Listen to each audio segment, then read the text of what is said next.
तो नेपाल में social media पर प्रतिबंध के खिलाफ हिंसक प्रदर्शनों के चलते भारत नेपाल सीमा पर सुरक्षा कड़ी कर दी गई है। यूपी के 7 जिलों में आवाजाही रोक दी गई है और भारतीय नागरिकों को नेपाल जाने से रोका जा रहा है।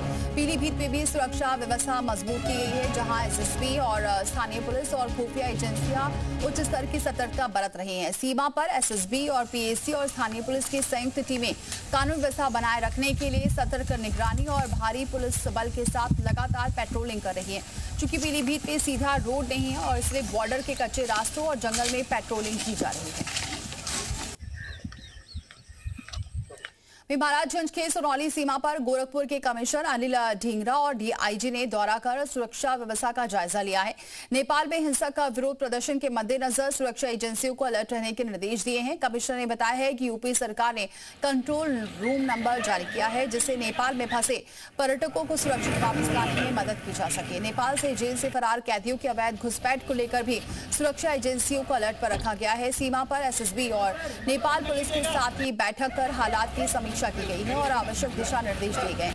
कमिश्नर ने बताया कि नेपाल से लगे सभी सीमा पर सुरक्षा एजेंसियां पूरी तरह से अलर्ट हैं।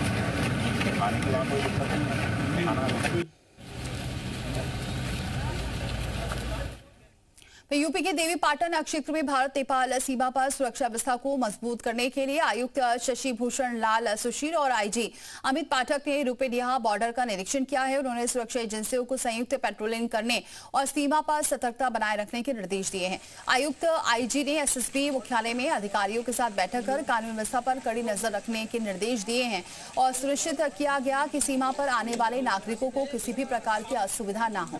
उन्होंने संबंधित अधिकारियों को निर्देश दिया है कि सीमावर्ती क्षेत्रों में लगातार पेट्रोलिंग की जाए और किसी भी सूचना को नजरअंदाज न करते हुए तुरंत कार्रवाई की जाए। राजन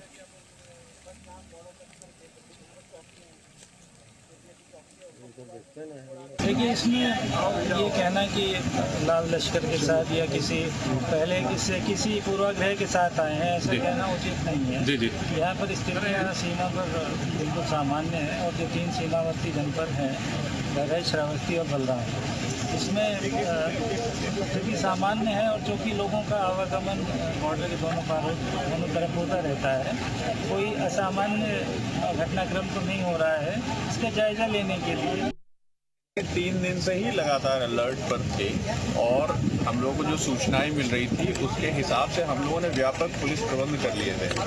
और ये कल की ही बात नहीं है, 3 दिन से हम लोगों की जॉइंट पेट्रोलिंग, जो बॉर्डर गार्डिंग फोर्स हमारी एसएसबी है, उनके साथ समन्वय, उनके साथ उनके वरिष्ठ अधिकारियों से वार्तालाप करते हुए जो भी हमारे पास इनपुट्स आ रहे थे उसमें जिला पुलिस तरफ से एक्स्ट्रा फोर्स दे करके हम लोग लगातार पेट्रोलिंग और सतर्क दृष्टि रखे हुए हैं।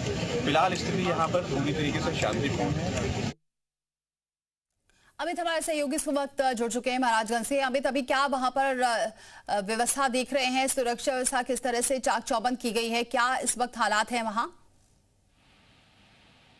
हम इस वक्त मौजूद है महाराजगंज जनपद के भारत नेपाल के सोनौली सीमा पर और अभी भी जो नेपाल से आने वाले भारतीय टूरिस्ट सिर्फ उन्हीं लोगों को ही केवल नेपाल से भारत में प्रवेश करने दिया जा रहा है। साथ ही साथ जो ट्रकें हैं, मालवाहक ट्रकें हैं, वो अभी भी नेपाल नहीं जा रही है। और आपको बता दें कि सोनौली बॉर्डर से लगभग 12 किलोमीटर तक लंबा ट्रकों का जाम भी लग गया है। लेकिन अभी भी आज चूंकि चौथा दिन है जब से ये आंदोलन हुआ था, चौथा दिन है, अभी भी स्थिति नेपाल में काफी जैसे ही बनी हुई है। आप देख सकते हैं हमारे तस्वीरों के माध्यम से, ये नेपाल है और आप देख सकते हैं नेपाली की सड़कें पूरी तरह से सूनी है और कर्फ्यू जैसे हालात बने हुए हैं। सिर्फ इक्के दुक्के जो भारतीय टूरिस्ट है वो आ रहे हैं और आपको दिखा दें कि यहाँ पर वो भारतीय टूरिस्टों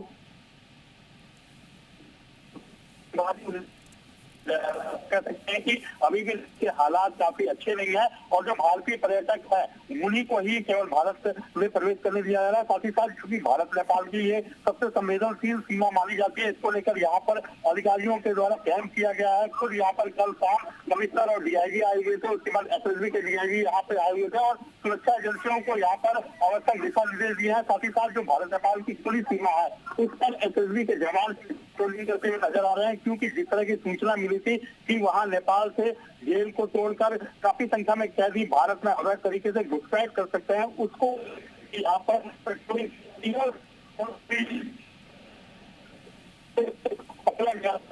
जी ठीक है अमित, बहुत शुक्रिया ये तमाम अहम जानकारी हम तक पहुंचाने के लिए। तो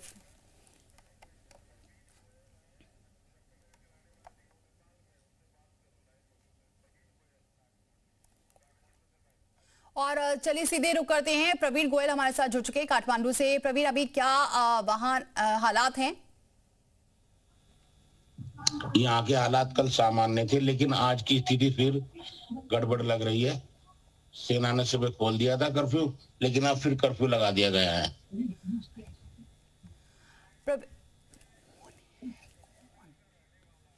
जी प्रवीण, अभी बताया जा रहा था कि वहां पर अभी हालात धीरे धीरे सामान्य हो रहे हैं, एयरपोर्ट्स भी खोल दिए गए हैं, काफी भीड़ भी नजर आ रही है। क्या लग रहा है वहां से भारत आना अभी आसान नजर आ रहा है?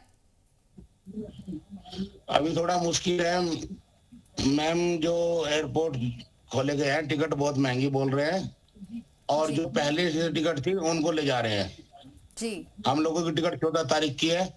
हमें कहा है कि भी आप स्टे करिए। तो प्रवीण, अभी आप कहाँ पर रुके हुए हैं, वहां क्या सिचुएशन है अभी? हम काठमांडू में रुके हुए हैं, अन्नपूर्णा होटल।